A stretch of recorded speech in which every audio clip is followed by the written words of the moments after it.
Hello everyone, welcome back to my channel. My name is Stefania. I just wanted to wish y'all a happy new month. It is June, y'all. It is June. How?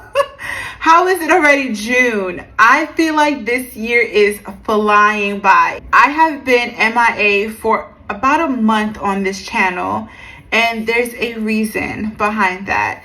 As you guys know, I am engaged and I'm pretty much my own wedding planner, so that takes a lot of my time. And then I also am in school for my master's in healthcare administration, so that takes a little bit of my time too.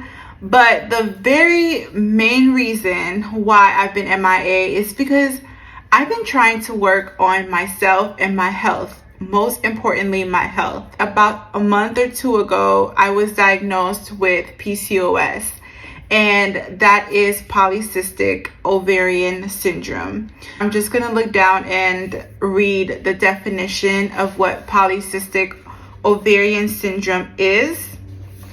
And just a heads up, I am not a doctor. Yes, I'm a nurse, but I cannot diagnose. This is just my personal experience, my personal journey that I am sharing with you all, and hopefully this can bring awareness to someone. So polycystic ovarian syndrome, or PCOS, is a set of symptoms related to an imbalance of hormones that can affect women and girls of reproductive age. It is defined and diagnosed by a combination of signs and symptoms of androgen excess, ovarian dysfunction, and polycystic ovarian morphology on ultrasound. For example, I have hairs under my chin, and I have some skin discoloration. I also have some menstrual disorders like amenorrhea, where you don't have a menstruation, where you don't have your period. Women with irregular menstrual periods have a 91% chance of having PCOS. And those with PCOS are 15 times more likely to report infertility. This is an article from the National Institutes of Health in 2019.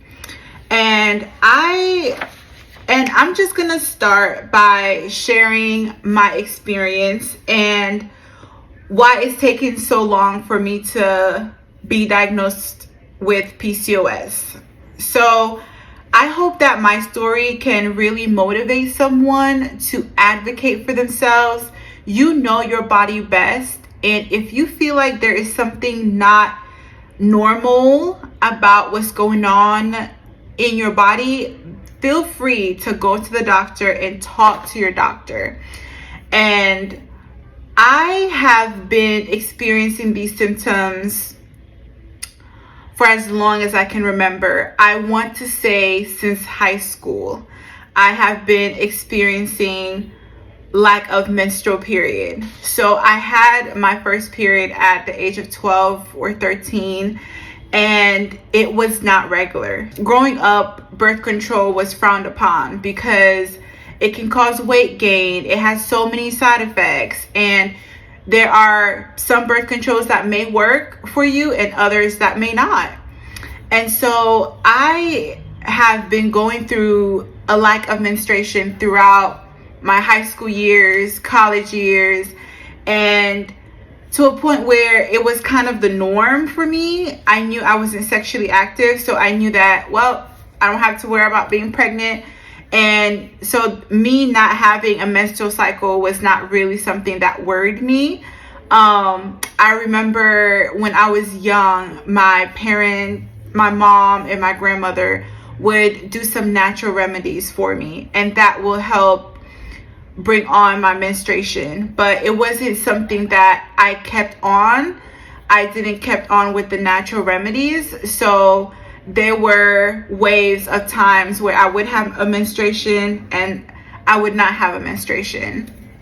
So fast forward to 2023, when I first moved out here to Alabama, I was like, you know what, this is a new state. I really need to just invest in my health more. And me moving here to Alabama was the start of a new beginning for me.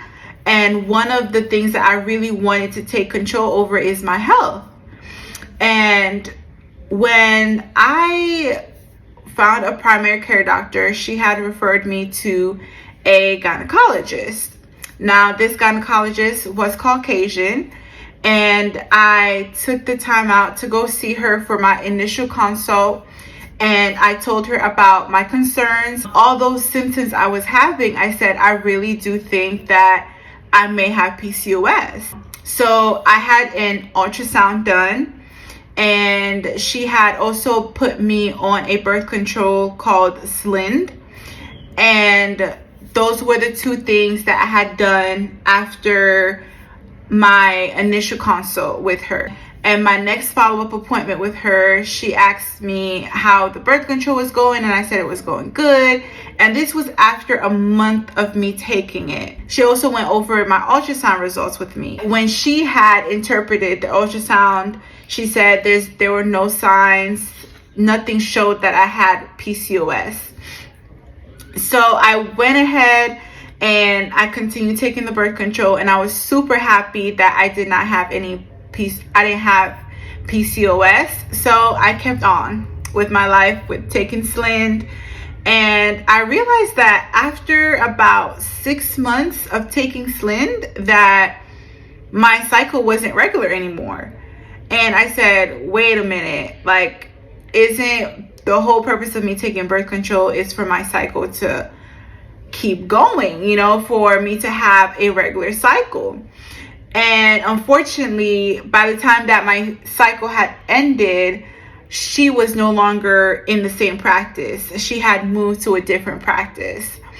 And so that really kind of shifted things for me. I told myself I'm just going to stop taking the birth control, and I'll start my search of another GYN.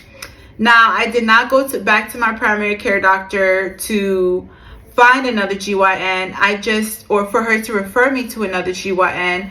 I just, was one day talking about it with the social worker that I work with. She's a Black woman. And so I wanted to know if she was seeing someone and see if I could get a consult with that person if they're accepting new patients. And it so happened that all the doctors in this practice were Black doctors. And I was like, yes, I need to see who is accepting a new patient and hurry up and get a consult in. So I was able to get a consult in with a certified nurse midwife. Now you may think, well, that is not a gynecologist, but they work with women's health. So you don't have to be pregnant. You don't have to be trying to be pregnant to see a certified nurse midwife. And y'all, I really thank God that he had placed the social worker in my life the time he did, and that I have been paired up with this certified nurse midwife. She is great. I have seen her 3 times already. And the first thing she did was listen to me. So the other gynecologist did listen, but it was different because she heard me. She heard the symptoms I was having, and she asked me questions that I answered that really dig deeper into if I really have PCOS. And after she asked me all the assessment questions, she said, yes, you have PCOS. All your signs and symptoms are showing that you are diagnosed with PCOS. And she said, let me get some testing done and we will confirm that even more. She requested for me to get lab work done, get my A1C, my thyroid, my hormone levels, my CBC, CMP, all the blood work. I've never had so much blood work done. And then after that, she requested for me to have a ultrasound, a regular ultrasound, and a vaginal ultrasound.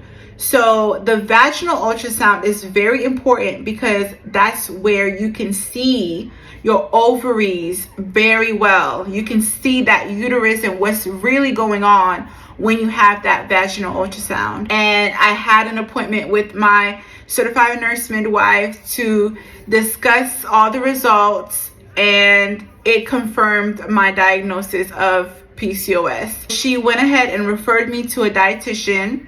She went ahead and started me on birth control, and she also recommended some supplements for me to take every day. If you guys want to know more about the details about the supplements and the steps I'm taking to really help manage my health and PCOS, let me know, because I would love to share the journey with you guys, because I am still learning. I do not know all the things about managing PCOS. So I am learning. This is a learning process for me. My whole reason of coming up here and letting you guys know about me having PCOS is because I want to bring awareness to Black women like me. I am young and I am about to be married, and one of the things that scare me is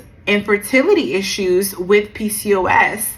And so I definitely want to bring you guys on this journey with me as I navigate a new routine, a new healthy journey that will really help me manage my PCOS symptoms. If you guys are interested in joining me on this journey, please let me know in the comments down below. In the meantime, please, if you have not heard anything else that I have said in this video, please make sure you advocate for your health. Please take your health seriously. It is not when you are older you have to take your health seriously. You can take the steps at any age. Thank you guys so much for taking the time out to watch this video. If you would like to learn more together, please like and subscribe. Let us grow this family. And yeah, thank you so much for tuning in. I hope you guys have a good rest of your week or day whenever you are seeing this video. Thank you so much for listening. Mwah.